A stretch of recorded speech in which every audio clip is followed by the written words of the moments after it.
Greetings everyone, welcome to the Smashin' Dingers Classic YouTube page, and we're going to post a video on how we made this strike zone. Actually, Mitchell's the one that really helped make it. All the material came from Menards, pretty inexpensive, and didn't actually take but more than probably an hour. And the dimensions are, it's I believe 13 inches off the ground, and then it's about a 33 by 23 inch strike zone. So pretty big. But that's okay because it's hard to throw strikes for wiffle balls. So let's get started.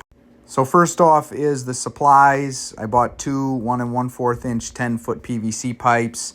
Need some corner joints, some T-joints, zip ties, a large mat with a rubber back, a saw, utility knife, scissors, and Smash Use spray paint then to paint it. Here is a picture of the supplies. We have the two PVC pipes, the joints, we got the package of zip ties. Here's that mat we talked about. Zoomed in on the mat, what kind of mat we. So first we'll make the strike zone itself. So I cut two 20-inch sections of PVC for the top and bottom, and then for the two sides we cut two 30-inch sections. And then we put the top and sides together with corner joints and the bottom together with T-joints. Then we cut two 6-inch long sections of PVC and join them to those T-joints to make the bottom just a little bit longer. Added a corner joint at the other end. So in a minute, you're going to see how that looks. There it is. And then we cut another two 12-inch sections, and those are going to continue to extend on the back of the strike zone. So you'll see those two 12-inch sections here, and there they are. And then in another second here, you're going to see them attached again to the back. So you can see those coming out the back of the strike zone. Next, we cut two 14-inch sections. So those are 14-inch. And they're going to start coming down from the strike zone. So you'll see those connected right here. So those are actually establishing the height from the ground.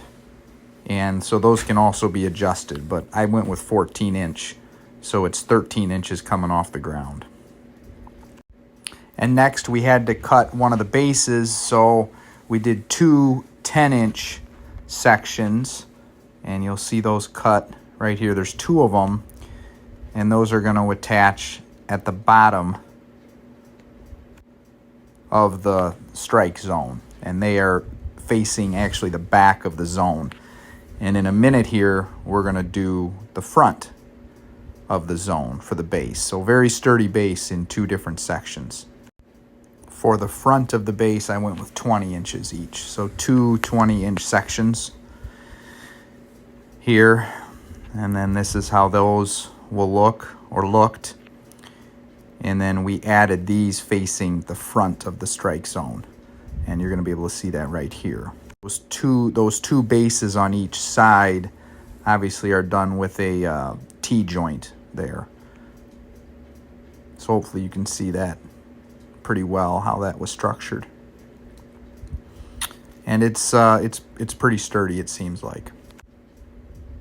I did not screw anything in, so that way you can still make it adjustable if you want. But again, this ends up being 13 inches off the ground.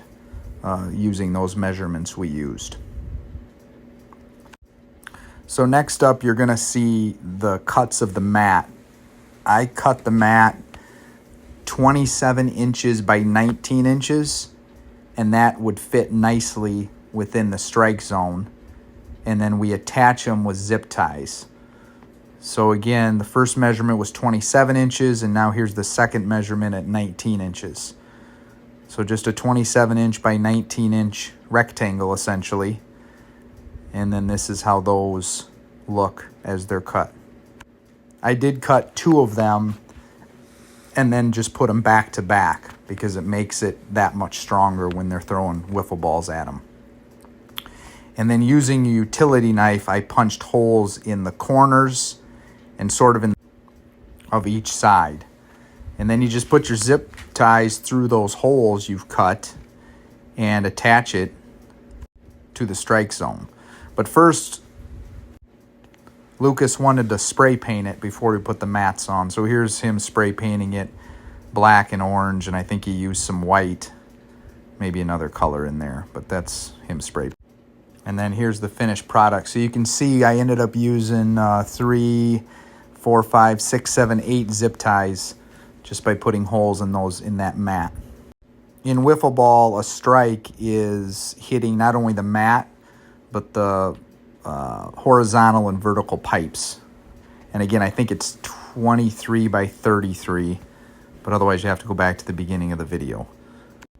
Again, didn't use any screws because I wanted to keep it fairly mobile and be able to adjust it if need be. But it is pretty sturdy and should hold up pretty well during the tournament. So that's our strike zone.